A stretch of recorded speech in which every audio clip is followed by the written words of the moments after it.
and I just got paid. Looking forward to the parties, I can hardly wait. Been waiting for the weekend like a holiday. Working all weekend, now I'm ready to play. Tonight is the party. Are you ready to go? Just the one show. Good morning. Good Sunday. Welcome to the Baldhead And Friends podcast. I am your host, Kung Fu Panda. Getting it in. Got a lot of people at the table today. We got special guests. Oh, that sandwich was delicious. I apologize. It was so delicious. I was eating. I think it had some cocaine in it. It was good. However, I want to introduce. Well, I'm gonna let them introduce themselves. You know, let everybody know what they do. Starting with the lady to the left of me. Who are you? Shamika. Yeah. Shamika. All right, you gotta tell them what you do and where they can find you. I'm a pallet jack operator and I work in chicken plant in Georgia. Slaughtering chickens. Slaughtering chickens. Chicken. Slaughterhouse. Yes, my favorite. I'm Mia Lou. Y'all know me. Look for me. Where? You can catch me on Facebook. MIALUI. And I'm comedian Little B. You can find me on all social media, and I actually got a little something going on. I'm gonna tell y'all about a little later. Oh, you got something. All right, Little B. I'm Lisa Murray, aka Tony Smith, aka Miss 72. I'm a fashion designer. You can find me on Facebook under Tony Smith with the I. Now, could you say that name, all the names like you just said? What'd you say? Lisa Murray. My birthright name. Okay. Tony Smith, my Facebook name. Okay. Miss 72 is my designer name. Okay. What in the hell? My bad. What you doing? Technical issues. Let me explain something, y'all. I need everybody to be upbeat today because it's a special day for me. You might not know it, but I feel really excited about this hat. I'm gonna wear it all week. I'm gonna be walking up on people with this hat on. Really? Yeah. Why? I think they're gonna be scared. Because they ain't never seen nobody black like this with a hat on. They never seen I'm not a samurai. So what questions do you think they're going to ask you because you're having this hat? I don't know. I don't care. What response you hoping to get because you're going to be wearing this hat all week? This hat is going to give me attention. Okay, that it will. Yeah, they're going to be looking and I'm going to be looking back. Like ain't nothing. I'm going to have this hat on like ain't nothing wrong. You know what I'm saying? That's because I feel like that's how women be having them lace fronts on. Really? Are we gonna really do that today? Yeah, y'all had them lace fronts on and ain't nobody supposed to say nothing. Been knowing you since you was 6 years old. Lace front season is back into effect. It's supposed to be in effect Summer is only almost in the over winter. with, so if you got a lace front wig that you've been interested in wearing, you can bust it out real soon. It's only supposed to be in effect in the winter. Right, this fall and winter. Because I'm gonna get me one. It's a hair hat. How about that? Don't you get one? I'm getting one. I don't What you gonna get a lace front for? And you got hair I'm and edges. gonna braid on my one hair side. down and get me a lace front wig. What's wrong with that? You got edges on one side. You got hair. You don't need them. I just don't want people to put lace fronts on their children. Right. Yeah. Right. My daughter, mother, my 16-year-old, she got a lace front. She got the sew-in, you know. I don't like it. You don't like it? Because it make her look too old. Really? It make her look older than she is. And it costs her. And then she got a shape of my mother and my sisters now. She doesn't have the shape of her mother that her mother has now. Because if you saw her mother before, her mother was, okay, I'm gonna tell you like this. Her mother was like a 6 or 7. And now she's a -2. Ooh, she's a negative? Yes. Well, Fell all the way off. So I don't So like she talking. just I don't like talking to her basically when people see me talking to her because they be like, "Who they is?" I'll be like, "It's my baby mama." They be like, "Ooh, you mess with huge chicks." You know, I have to explain. No, she wasn't that size. And Right. I met her at McDonald's. Why do people when they always had do that? Max $2 Max was $2 that Let day. me see if one of your exes try to make up for why they look like they look. Like, Because they fell she off. didn't used to look like Huh? that. So how many? I mean, you know, did your husband have to make up for you? No, I look the same. I've always looked the same. I haven't I saw changed. I pictures. haven't I saw aged at pictures. all, really. Aging and size is too different. Well, my weight fluctuates. I've been all sizes. It goes ups and down. Yeah, it goes up and down, up and down. Big girl, little girl, big girl. I've never been skinny, but yeah. Do you be embarrassed, like if you was big girl mode, do you be embarrassed to eat in front of people? No, never. Because in my mind, I never looked at myself as a big girl. What do you look at yourself as if you was a big girl? A woman. Okay. With just more to love. I used to That's be way smaller than this myself, but it's like in people's mind that knew me before, I was big like this, but I was skinny. Okay, I'm confused. Okay. Wait, break that down. A big dude come in the room, you be like, ooh. But I was skinny and I had that same type of demeanor. You know what I'm saying? Oh, so you was skinny, but you had a big dude. Yeah, I was a skinny dude with a big dude inside, and the big dude came out. I'm trying to get him back in. Oh, okay. I'm not trying to change too much. So that explains the weight. Yeah, that explains weight. I don't know if you thought that was gonna hurt my feelings, but it did. No. Because I know one thing. I'm good. Remember, that's how we met. You roasted me on my weight, remember? You were way bigger than that. I know, much bigger. They rolled you in the elevator. She was like, I'm not going down the stairs. I'm not going down the stairs. I can't stand you. You don't like stairs now, do you? You have a stair problem. You know what? We're not going to go there. We're not going to go there. We're not going to go there. Let's talk about that. Look, what we talking about today? I want to know about that. No, we'll talk about that at another show. At another time. Yeah. We'll talk about the stair situation. When I get mad and I'm tired of people, I'm going to do this. Let my top down. You look like you go pass out some fortune cookies. All right. All seriousness, we got a couple of great topics today that we're talking about. This is Baldhead and Friends. You know what I'm saying? I got my friends with me. Everybody here, I know, they know me. Yeah. It will never be a stranger on the show to be a friend of mine, somebody that's doing something in life. Today we have a regular Joe lady that is working hard. She's not a regular Joe. She's a regular. The reason I say regular Joe is because she's not a superstar. You know what I'm saying? You don't have to have superstars on my show. All my friends are my friends. I think you need to shut the hell up before you lose your job. Okay. You don't have to say that. I have to pull rank. You don't know when to shut the hell up. What I'm trying to make a point is, everybody is a star to me that is my friend. Everybody that I have on the show has some type of importance in life.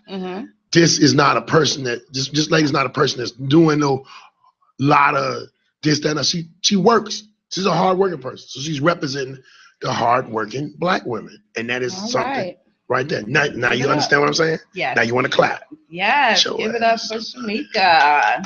Yes. Tony. All right, so what's the topics? What we got? We're talking about back to school and what does that mean for you? You start somewhere down there. I don't mean nothing to me. Really? I don't gotta go to school. I don't gotta go to school. Okay, back to school, Shamika. What does that mean for you and your household, and any advice you can give us on parents sending their kids back to school? Try to send them out the house on a positive note. There's a lot of bullying going on too. Also, with the kids. The homework is a lot that the kids actually go through and have to do just to go to school. So parents, do more with them. Don't just think that they're supposed to just know it all. Right. Okay. I agree. Next. I'm trying to. Okay. Anybody else? I'll add in later. Well, when it comes to going back to school, one, we all been children, so it's not hard to figure out what you need to do when it comes to your children. When it comes to the struggles that they're going to go through, meet the teachers, go to school, make yourself available to the school for your child, know who your children are going to be around, prepare them for the everyday, early in the morning, they time schedules as well, so that they can get to school at a proper time every day and go to bed at a proper time every day. Just like when you get up to go to work, you need a certain amount of sleep. They do too to function and deal with people. And when they go to school, they don't have their coworkers, but they have their classmates that they need to deal with. And it'd be very hard for students to go to school. You got some that may have a lot, some they may have a little. So it's good to put in mind what you got to do for your child. So your child have an easy day going to school back and forth throughout the school year. And when it comes to uniforms, you try to get the uniforms early. I've always did like 10 outfits so that I can go and have to wash twice a week. So my kids can get up and go with no problem. I look for items, make them take those clothes off as soon as they get home, so the school clothes won't get so wear and tear with them having. So what happens if it's not always convenient for some kids? Do not go to school go home straight after school. So how does that work? They have backpacks where they can carry an additional shirt or tank top. In the summertime, they can have where they carry a jacket in the wintertime to switch up, so they won't mess up their uniform clothes. That's for school. That's a good idea. Somebody need to bring back play clothes. Play clothes. Play clothes, for real. That's I never understood why I had to take my clothes off and play in these other clothes until you got grown and you start spending that money. Because kids tear and take them, get them school shoes off. Them school shoes, boy. Kids will run down some shoes. But I think it also gives the kids, the ones that have to wear uniforms, ready for the big world. Because a lot of times, if you're working at even a small place, they start off with maybe McDonald's, Burger King, you have to have uniform. Your uniform should be clean at all times. You shouldn't be going to work, taking your clothes, playing fight outside with the uniform on, have to go back to work the next day. So if you're teaching a child early in life that when something is a uniform, it's meant for that particular thing, take it off, put it to the side before you go out to do anything else. It's bringing your child up in the direction they should go as an adult. Yeah. Okay. And Shamika, you had mentioned something that is a serious issue in a lot of schools today, because it's something I also experienced growing up, is bullying. Can you share, emphasize on that? And you have any personal stories you would like to share about that? I was a bully. Oh, you were? Oh. It's funny. Care to share? Yeah. I was just a bully because it was like 20 of us going to the same school. It was all family. Oh, okay. But on a serious note, like a lot of kids get bullied, and it's because maybe this one child has all the fly stuff, and this child has light up shoes, so that child's gonna get picked on. And it's a lot of that going on. So the parents, when your kid come home and talk to you about certain things happening in school, don't just throw the hand, oh, you'll be all right, go back to school tomorrow. Listen to your kids when they come home telling you something is going on. Right. I agree. So what do you think that they could have done to stop you from bullying them, though, with you being a bully? Beat that up. I did stop. I had no other choice but to stop. What made you stop? What made you overcome that bullying? I kept being kicked out of every school, so I got in trouble. Okay, but what you think that child could have did to prevent you from bullying them, though? It wasn't going to be nothing that was going to prevent it, because I was an angry kid. I went through a lot as a kid, so I was just always angry. Okay, so that explains. So you think that's the stem of it all? Yeah. Kids that go through issues in life, they have to suppress it, and it causes them to act out and pick on other kids. Okay. I have this other question. When you did it, was your parent the type of parent that would go up there and attack the teachers because of your behavior, though? No. I got a lot of people that think I was a bully when I was in school. Really? Yeah, I was not a bully. I was a dude that fought the bully. You used to take people lunches? No. I used to take people lunch. I'd take some for somebody, but I ain't done taking nobody's lunch. I eat. I was not a bully. When I went to CVS, I was the dude that fought the bullies. The dude that be like, hey man, they with me. They don't know. I had a whole class of cats that was just like, look, we were Baldhead, and then they left it on. You know what I'm saying? So okay. I don't know. I really don't understand the fact of how somebody scare you like that. You know what I'm saying? I could never have nobody scaring me like that in school. I remember I got robbed at school when members only jackets came out. It was some dudes that didn't go to school, and they was like older.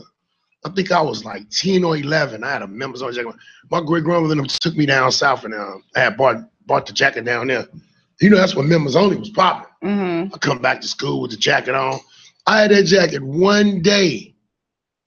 We went outside for recess. Dude them came on the playground. They was like, man, that's cold, man. Let me get that. I was like, man, let you get what? They was like, let me get that jacket. So one of them pushed me. I hit the other one. Man, next thing I know, they took my jacket and my shirt up off me. I had to go home with no shirt on. And my grandfather, he wasn't playing. He was like, boy, where that jacket at? I said, he took it. He said, why you still alive? I said, what? He said, boy, you don't let nobody take nothing from you. He said, did they have some guns? I was like, no, they didn't have no guns. He said, well, they shouldn't have got it. You should have brought it back ripped up. I was like, they was bigger than me. He was like, I don't care.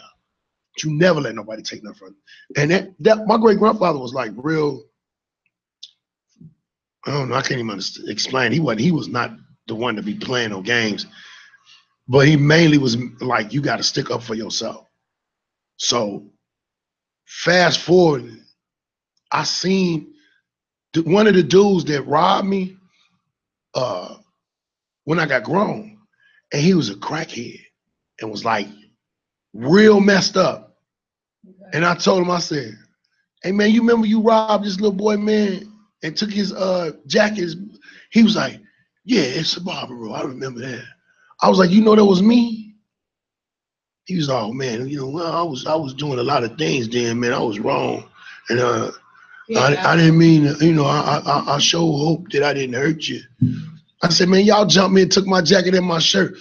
And I had this look on my face like I wanted to get my lick back. He was like, well, man, you know, I'm homeless now, man. I said, well, that's good. That's what you get.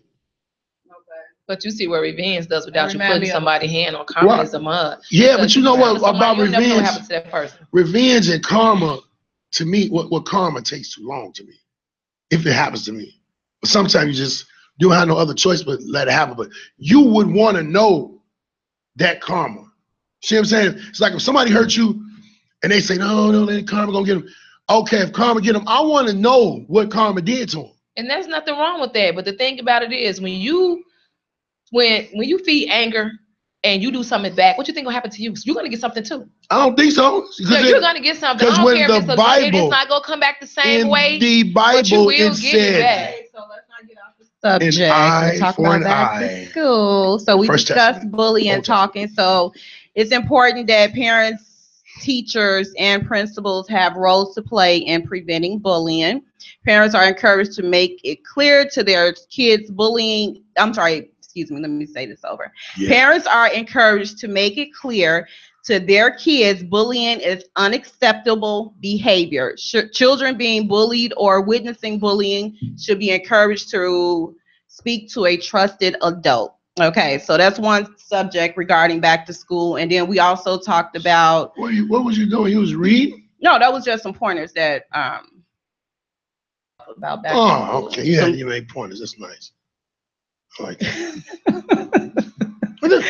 And then another thing we want to talk about is social media talk. Does anybody want to chime in on that? Anything regarding kids going back to school and 6 and 7 year olds having cell phones and distractions in class? I can only speak up on myself when it comes to kids having cell phones. I have a set of twins.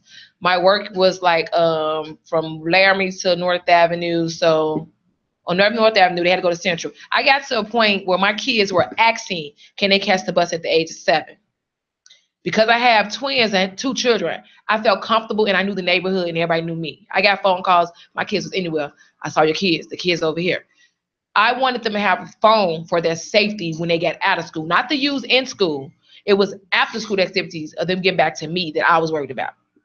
Yeah, the reason why they had a cell phone. Before the cell phones advanced, so they just had a regular. They had a regular phone. Yeah. So. Yeah, cell phones wasn't even a problem. When that's the smartphone. Yes. Smartphone is the the devil. I ain't tripping about it. Like a kid in school.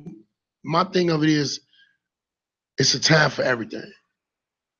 And when you're in school, your phone should not be on. Phone should not be allowed. It shouldn't be on. They should have a thing at the teacher's desk or at school. When they come in school, their phone should get taken. Yeah, I agree. Then when they leave, their phone should get released back to them, because you don't need to be on social media. You have no reason to be on your phone in school. Right, I agree. At all. There's no reason for it. Now, if something happens, they got authorities there that will call or something like that. But let me tell y'all what happened. I heard not too recently that it was a shooting at a grammar school.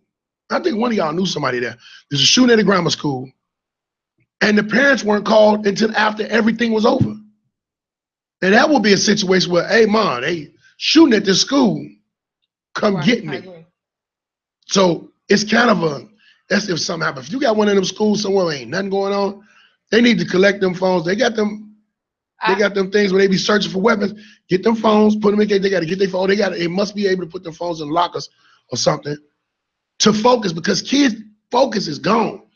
So they you don't even agree know how to if do the it. school wanted to ban phones or take the phones away from the student prior to them entering the classroom, you're okay with that? Yeah, prior to them entering. Well, as a parent, I did that with PRASA because they was having problems. I addressed that issue. And they were like, and when the phones come up missing, the school is going to be held responsible for those phones. Yeah. The child lie and say that they gave a phone they didn't give the school, so they won't take their responsibility. What they do is they're supposed to have somebody that takes that phone, logs it, that's this kid's phone. They got to get that phone back after school is over.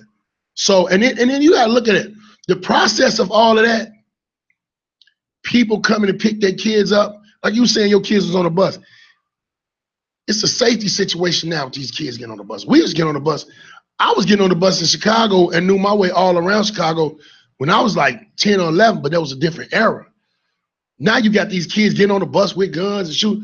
So yeah, they gonna need a phone on there. Hey, Mom, they just shot. I think phones are just a pure distraction. It's a distraction in school, but not out of school. Out of school, yeah. Okay, you can be on your you can be on your phone now. It's time for that. Right. But in school, no. You don't need no phone. Because some kids will get on, like you got a job. Some places that you get hired at, they want to know your social media. Because if you get on social media talking about the job business or that you don't like nobody, you fired. And I agree, but you have parents that would be on their phones texting their children at school while they're at work. So how can a parent tell a child not to be on their phone at school? You have on your phone at work. Well, they supposed to have some type. We gotta lead by example. Yeah, you're right about that. You gotta lead by example about it. So I don't know. So my laugh must not be working. We're gonna go into B's corner. I need to try to and we it's real sad today. And yesterday we found out that we lost the legend, Dick Gregory. And I never got a chance to meet him, and I'm kind of a little bit sad because I wanted to meet him.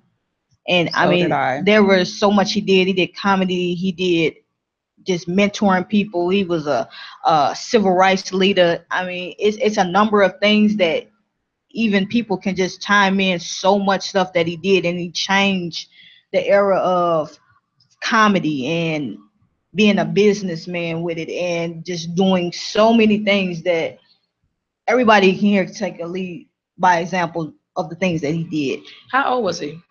He died at 84. He died of regular health issues? They haven't.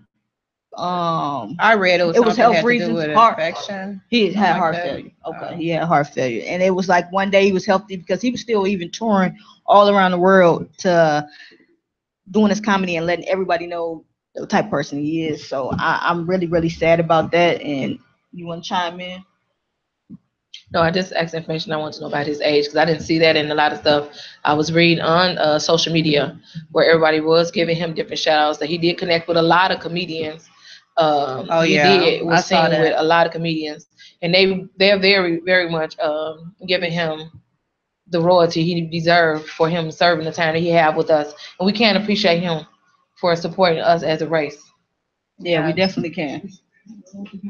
A lot of people don't even know he ran for president and won. Yeah, real talk. I'm not joking. Look it up. When did this happen? History-wise. Way before I was born. Sure. It was like, I can't remember what year it was, like 60 something, but he ran for, he would have been the first black president, but it was a bunch of technical reasons why he didn't win. He had everything. You know, that electoral party mess, I don't know the whole logistics of it, but that was one of the reasons why he didn't win. But he ran for president. I'm sad about it because he was one of my close friends. His nephew, Mark Gregory, is a comedian. He was touring. He was actually touring and had one of our own comedian, Jess Niece, opening up for him, and other comedian, I forget, it was Dick Gregory and Paul Mooney. Yeah, Paul Mooney. Paul Mooney was one of Richard Pryor's writers. So he was the first. Dick Gregory was the first black comedian to play in white clubs regularly, and he this activist. He was one of the activists, or he was the activist that brought to light about the pastor that knew about Dr. Martin Luther King's assassination. Well, at least we now can add him to our Black history. Oh yeah, he's in history. He was living history. I met him. Right. Cool, laid back dudes. Sat me down and had. It was crazy how he met me. I was arguing with a promoter about my money. You know, I don't play by my money. And I told the promoter, I was like, you knew what you were supposed to do. I said, so now what you think I'm gonna do? I'm not finna go home without my money. I said, man, I'm gonna beat you up in front of all these people. All of a sudden, a hand came on my shoulder and said, let me talk to you, bro. I looked around, it was Dick Gregory. And he talked to me and calmed me down. Your spirit. He calmed me down, but I told him I was still gonna whoop dude if he had my money. Yeah. But he just basically was telling me, have all your affairs in order beforehand. He said, you're a comedian. Get your money before you go there. And then when they spoke, he said, you got to get your money. They got to book you. I mean, they got to pay you a deposit so you can hold that spot. You can hold that day. Then when you get there, you get the rest of your funds. Or if you're working out some type of contract, I need a percentage of all my money and a little more before I get there. Exactly. Because y'all want me to stop my other business that could be coming. Because like a lot of comics that go do a comedian could do a show and be booked for a show for $100. That's like a weekly room. Somebody call you for $800 or $8,000. Where you think I'm gonna go? I'm out of here. But if you don't got no contract or you don't have no real serious agreement, anything happen. They could have you come to the show without a contract and not pay you. I got into a lot of physical altercations with people about my money. Now that's really the only thing I ever got into about anybody in the comedy game was like, you ain't got my money, man. Because a lot of them, I think, book you on wishing that people just gonna show up and pay you after the fact of them paying at the door or whatever the bar makes and then pay you. They should really have the finances up front for the But see, show. you got this now. And I'm just speaking about Chicago. It's a lot of promoters that are lazy with other you're promoting. You're supposed to promote. I'm on the show, cool. But see, me, I'm different because I will promote and put stuff out there because I'm asking y'all for a different price. What you usually paying this other headliner, no, I'm worth more than that. I bring more to the table. I bring my social media. I bring me plugging it on my social media. I bring me passing out flyers. I asked a couple promoters, let me get one of them boxes of the flyers. They looking at me like, I said, yeah, I know ain't nobody else on the flyer doing this, but I'm not worried about it because I'm putting asses in these seats, and I need people to come out. And that's why when you're that type of comedian, you can either say who you want on the show, who you don't want on the show. I got two people in front of me that I know are garbage. They're gonna make me really work hard. Do I feel like doing this? No, I don't want to do that. Don't have them on the show. But see, I'm not like that because I don't want to take nobody bread. I get that to the show and be like, hey man, if y'all ain't funny, get off the stage. Shorten your stuff up so that I can go up there and do what these people came to see. You know what I'm saying? So we were talking about Dick Gregory. I don't know how we got to. Because he's a comedian, moron. He's a comedian. That's the advice that he And I was was giving taking him. the advice I he know. was giving. So I after know. Dick Gregory Yeah. gave you that advice, is that something that you took heed to and started doing after that? Yeah. That was great advice for any I business person. really take pride in trying to really now. No, I was just deal with saying because I have contracts and people that stuff. just got on live and they probably, wondering like, what are y'all talking about? We was We're talking talking about Dick, gypsies. we talking about Dick Gregory, the legendary Dick Gregory, and his recent passing. Now it's working. Yeah. So rest in paradise. Y'all give it up for Dick Gregory. Yeah. One of the greatest. One of the greatest. Yes. Hey, on a side note, I want to say something that was crazy. A lot of people might not know, but if they Google him, they'll find out. I used to get Dick Gregory confused with Famous Amos. How did you do that? They was two old dudes with beards. But Famous Amos was the dude who made the cookies. Yeah. And he was funny. He was a funny cat. It had to be back then. Man, it's a funny cat. Yeah. So our sponsors, what about those sponsors? Who's sponsoring the show this week? We're gonna do sponsors at the end. Oh, you want to do it at the end? Okay. Yeah, all right, so we're gonna wrap up B's corner. We're gonna go into the second topic of Chicago violence because it's getting to ultimate high. It's already been crazy, but the Chicago violence that is happening every single day. I don't know what the police is doing. It doesn't make sense that we are going through shootings every single day. You ride down the street, you hear a loud noise, you're looking around because somebody's shooting this. What is going on? And Baldhead, you got a story to tell us about something that kind of almost hit home for you. Yeah, well, I got two stories there. One of my friends was killed. One of my closest friends was killed a couple of weeks ago. Rest in peace to my man Rob Hicks. In the neighborhood, you got alpha males and you got the mother ones. So he was an alpha male. He's one of my friends. I don't really want to get into too much of that, but the dude that killed him is in jail now for another murder. So, but last night it was where I did a comedy show at. I don't do it there no more. It was an event center, Universal Entertainment Center. It was 7 people shot, and 1 guy was killed. And the guy that got killed was my homie Big Mo. Real cool dude, you know what I'm saying? Promoted a lot of parties and stuff. Always on my tail about get focused, man. Do what you got to do in the comedy game. We got you. That's all he always said that.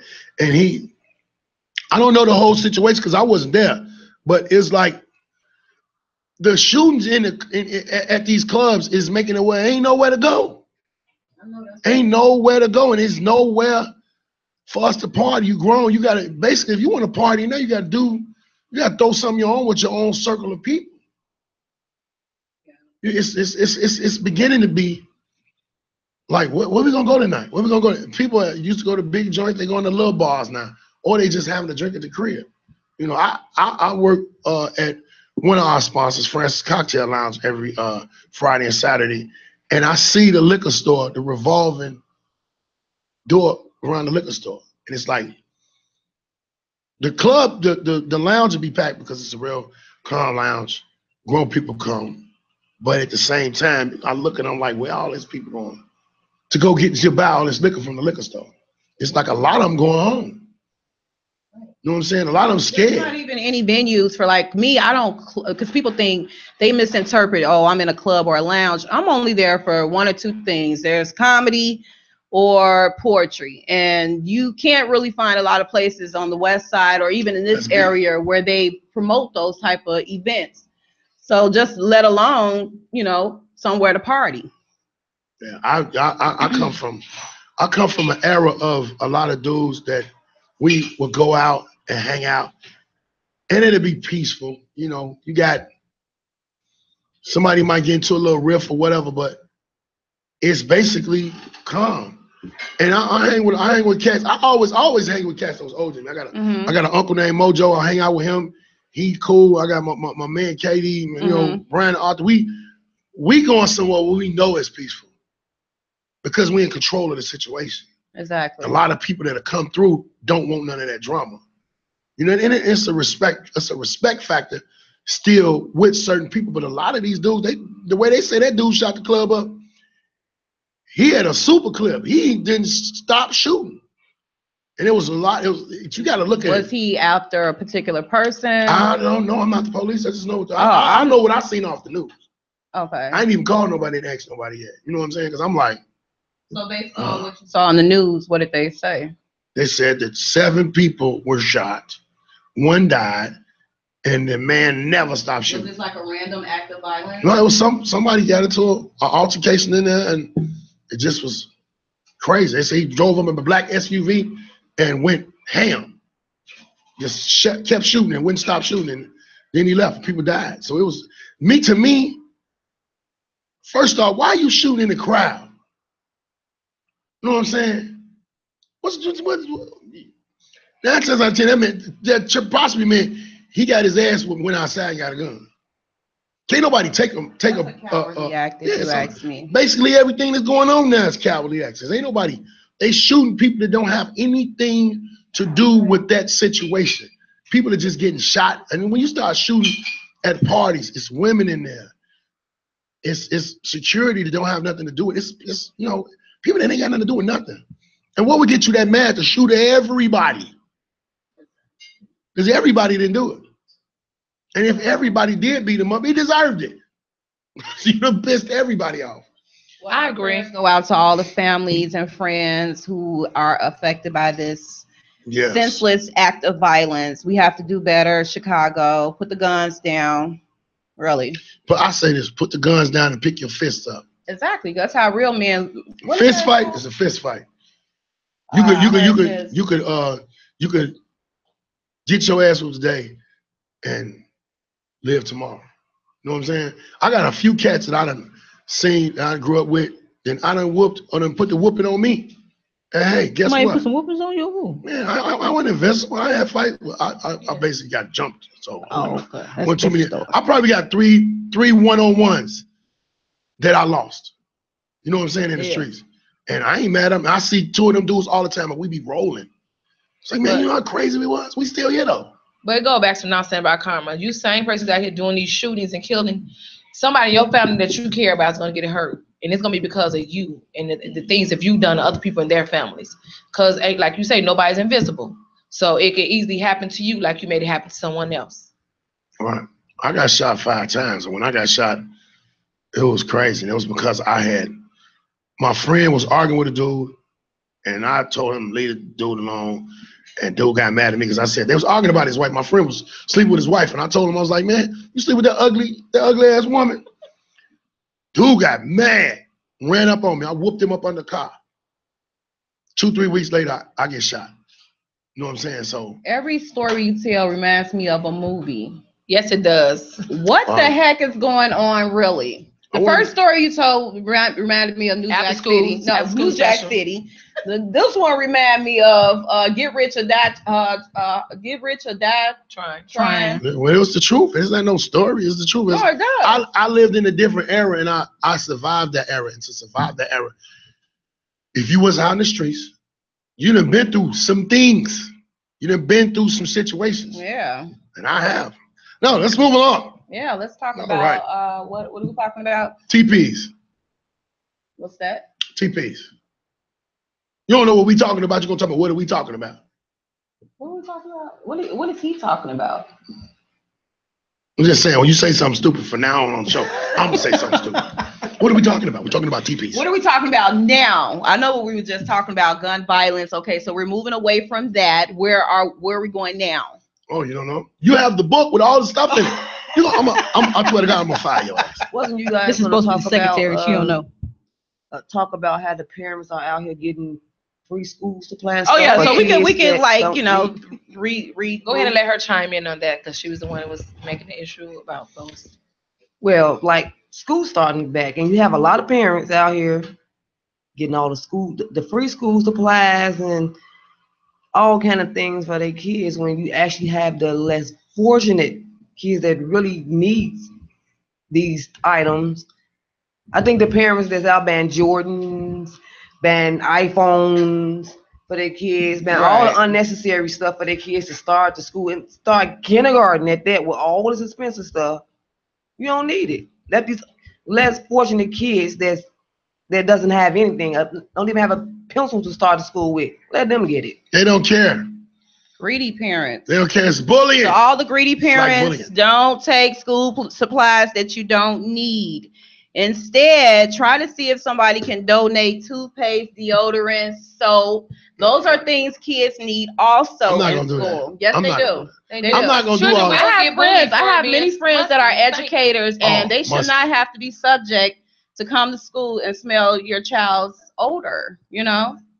No, seriously, little musty Jimmy, you know. I understand what you're talking about, but you just gonna go up and have a whole bag of deodorant and walk up on this little boy. Need that. Hey, little boy, we got this degree for you. But if you're issuing it out to all the kids, nobody will feel singled out. Right. Okay. Kids should keep deodorant. Well, that's when they need to go, and they need to go back. Lotion. Let me tell you what they do. They need to go to Walgreens. Walgreens in your area. No, Walgreens or any of those stores in your area, they have to give a percentage of stuff because we giving it them. It's a whole thing that people don't know about that. And when you go to look for sponsors for the back to school stuff, Nobody ever goes to Walgreens or Dollar Tree and all of that. So the churches do though. Yeah, the churches do go. The churches go to them. They go to them and have them. They give them the stuff to give to the neighborhood children. Well, people who are holding these things, they need to go to them too, because I don't trust half the churches. Straight up, I don't trust half the churches. You think the churches be? It's a lot of churches out here. All churches are not up to par. No, did you just say that? MG. Did you just say, am I trusting the church? Was you for real about that? Or were you acting? Everybody. Okay? We were acting to get it out of us. Just try. If you're acting to get it out of us, oh, good, kudos to you. Oh, please don't tell me the churches be stealing now. Girl, I came from one of them churches. Let me tell you something. If the pastor want me to get him ties so he can get new ties, I ain't going. Get him ties so he can get new ties. No, he want me to give him ties so he can get new ties. Your pastor's riding in the lack and half his members ain't got nothing. No, the pastor is not the one who's sticking the members up to get the money. The members are giving it freely. And some of the pastors are stinking. Nobody's making people in the church give money to the pastor. But he's telling us that I'm taking up for all the pastors. Pastors can't make nobody give them money. They talk to you know how many times I done went to church and didn't give a damn? That's because you didn't chose or you ain't have it. No. You had the money in your I didn't get to the gas station in time. Like, yeah, but you can't but you knew you was going to church. church. On the church though, because the church has to pay bills. You can't. And a lot of the stuff that they're not going to expose to you is when somebody comes to the pastor and say, "Our lights are getting cut off. Can you all help us?" And then a lot of them tell them no. A lot of people they tell them no. I don't come up in that kind of church, so I can't speak for other churches. We can't say that. Did you go to church today? Yes, I did. Okay. Let's talk about that neck piece that you got on. Yes, you made that. Yes, this is called a neck piece. They originally started off in Fashionable Addiction, and I still make them. They're custom made to fit the individual. They come in different sizes, different colors, different shapes, as asked. And they're from the Star Status collection. You got a strong neck. I'm just saying. Yeah, it's not heavy. It's not heavy. That thing looked like it's just too much. It looked like it was hanging like an ornament. Okay, so we have 5 minutes to get those sponsors out. We got 3 minutes to get the sponsors out. Okay. Okay, it's the end of the show. Every Wednesday. every Wednesday on 75th and Perry is a hip hop. You just threw me smooth off with that, but I apologize. I didn't have my V75. We have a very great off the chain hip hop party. And on the show, it's not the show, on it is a bunch of great people, great music, great food, hosted by my man Arthur Reed, 75th and Perry at V75. So please come on down and check that out. Also, you can take the one for the other one. Francis Nightclub, Cocktail Lounge, where comedian Marlon Mitchell is the owner. Francis has been in business for how many years? 1,000. 1,000 years. Oh, okay. And yeah, I was going to give the rundown on what Francis does every week, like Monday through what? They have different events. Through Friday, yeah. You know, I was going to talk about the comedy. Talk about it. Oh, okay. Well, but you can't say, just say they got comedy. They got comedy on Mondays. Check out Taco Tuesdays on Tuesdays. $2 tacos, $4 nachos. If anybody else got anything going on at Francis, hit me up, Mialui, MIALUI, and I will be sure to promote you. And you know, after this, a lot of stuff will be on the page, on my page. My girl Tia, Spa Sessions, Thursday, September 21st. She's got her own spa session. She travels. Her information will be on my page, so you can check it out. Ladies, please take advantage of this. Tell your man to give you this spa session, private spa session, as a gift or as whatever. Yeah, do that. And we got you. For the perfect back-to-school gift if you have a teacher. Yeah. Also, everybody from Tony on down, let them know where they can find you. I'm on Facebook, Tony Smith with an I. This is comedian Lil B. You can find me on all social media, and I actually got a comedy contest coming up. Check my page out. Let you guys know. Come out, support me. And it's your girl Mialui, MIALUI. You can catch me on Facebook. She don't want nobody to know what's up. She's like, skip me. I'm here with my finger waves. Y'all can look at my Instagram, Thank you guys comedian for Baldhead watching. Phillips. I wasn't through, damn it. Comedian Baldhead Phillips. Yes. Instagram. Peace out. Holla at y'all next week. Looking forward to the party. I can No, you hardly can't. wait. Why? Been waiting for the weekend like a holiday. Working all weekend now, I'm ready to play. Tonight is the party. Are you ready to go?